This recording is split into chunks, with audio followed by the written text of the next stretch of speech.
Hey everybody, it's Glenn, and you may have seen in my last video I presented my latest custom action figures, the Morlocks. Well, following on from that video, I thought it would be logical to present my Marauders. The Marauders being the team of mutant assassins that were assembled by Mister Sinister to massacre the Morlocks in the Mutant Massacre crossover storyline back from the late 80s. First up here is SCALPHUNTER, who has technomorphing powers that enable him to construct weapons at a superhuman speed from the various components of his costume. Now, these are older figures of mine that I'm only presenting as they relate to the newer Morlock custom action figures I just completed, and if I did them today I'd probably be able to do a better job, what with the skills I've acquired in the years since I've completed these. But I think SCALPHUNTER, like Harpoon here, are figures which have stood the test of time. Harpoon's mutant ability enables him to charge his harpoons with bioenergy, making them an even more deadly weapon than they already are.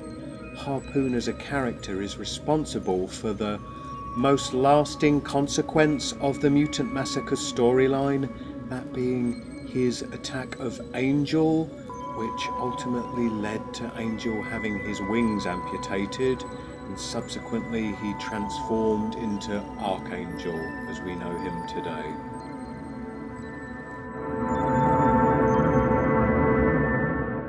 Next up is ARCLIGHT, who is able to generate seismic energy in her hands, creating shockwaves and geotremors.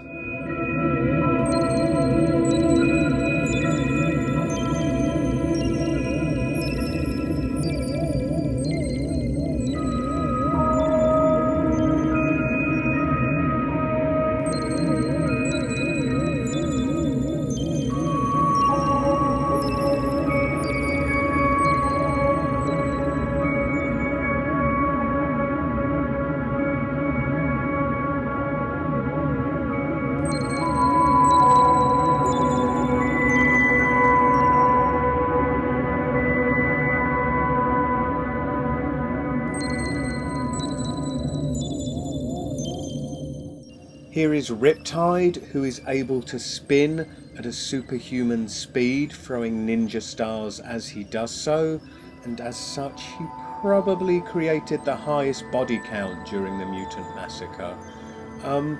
His power, it's not one that's easy to translate from the 2 dimensions of a comic book page into the 3 dimensions of an action figure. I tried to translate it, as without it, he's just a guy in a white costume.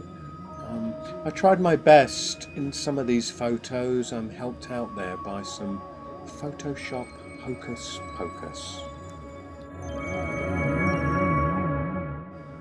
PRISM has a crystalline body with which he's able to refract any energy that is directed at him. His body also allows him to emit a blinding light. And just in case you thought during the Mutant Massacre it all went the way of the Marauders, Jean Grey crushed PRISM here into about 1 million different pieces with her telekinesis.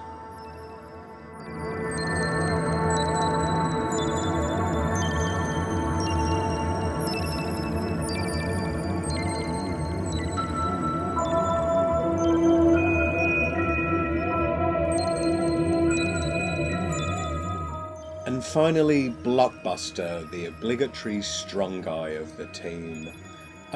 Looking back at this figure, I've got mixed emotions. I love the costume of this character. I really enjoy the asymmetry of it.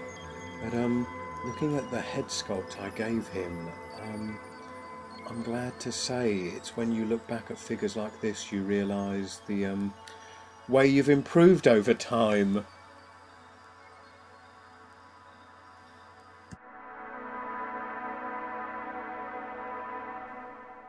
Anyway, I hope you've enjoyed this insight into the history of Glenn Webb 69 as a customizer. Please comment, rate and subscribe, and I will hopefully see you in the next video. Bye.